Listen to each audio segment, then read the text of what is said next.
10 июля 1934 года ЦИК СССР принял постановление об образовании Общесоюзного народного комиссариата внутренних дел, в составе которого были созданы Главное управление государственной безопасности, рабоче-крестьянской милиции и прочее.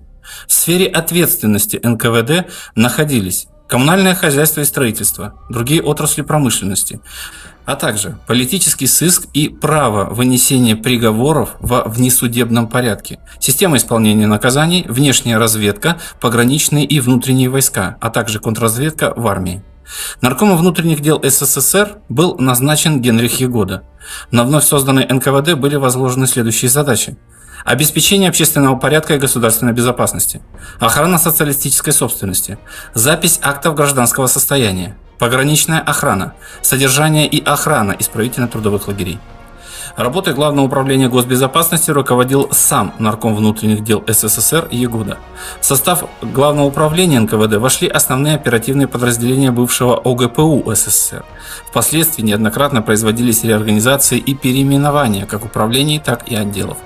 В сентябре 1936 года наркомом внутренних дел СССР назначен Николай Ежов. С декабря 1938 года наркомом внутренних дел СССР назначен Лаврентий Берия. 3 февраля 1941 года указом Президиума Верховного Совета СССР НКВД был разделен на два самостоятельных органа: НКВД, нарком Лаврентий Берия, и Наркомат государственной безопасности СССР, НКГБ, нарком Всеволод Меркулов. 20 июля 1941 года НКВД и НКГБ были возвращены к структуре единого наркомата НКВД. Наркомом внутренних дел СССР остался Берия, а бывший нарком госбезопасности СССР Меркулов был назначен его первым заместителем.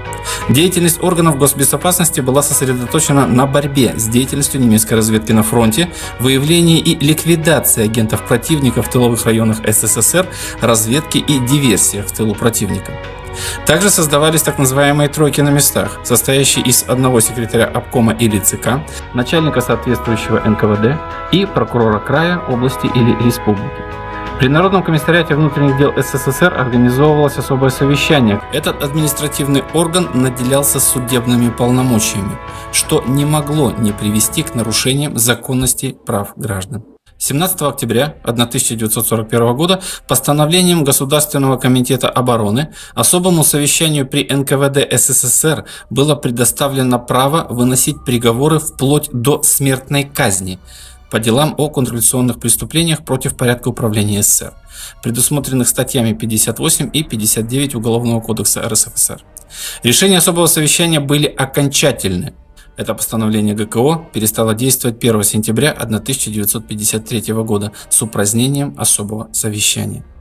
Архивные документы доказывают плановую систему массовых расстрелов. Такие планы показывали количество и соотношение жертв, официально врагов народа, к определенным районам. Семьи репрессированных, включая детей, должны были быть автоматически репрессированы согласно приказу по НКВД номер 20486. Процессы проводились согласно решениям Политбюро Компартии. Среди них особенно широко известны процесс против инженеров, шахтинское дело, партийной и военной элиты, фашистский заговор, медицинского персонала, дело врачей. По сути, НКВД являлся жестким каркасом всей государственной системы страны того периода. 14 апреля 1943 года указом Президиума Верховного Совета СССР путем выделения из НКВД оперативно-чекистских управлений и отделов вновь был сформирован самостоятельный Наркомат государственной безопасности СССР, НКГБ СССР под руководством Меркулова. 18 апреля 1943 года постановлением СНК СССР военная контрразведка была передана в Наркомат обороны и Наркомат военно-морского флота СССР, где были созданы Главное управление контрразведки СМЕРШ НКО СССР и Управление контрразведки СМЕРШ НК ВМФ. В декабре 1945 года наркомом внутренних дел СССР был назначен Сергей Круглов. А уже в 1946 году НКВД был преобразован в два ведомства: Министерство внутренних дел СССР и Министерство государственной безопасности СССР, между которыми и были разделены его функции.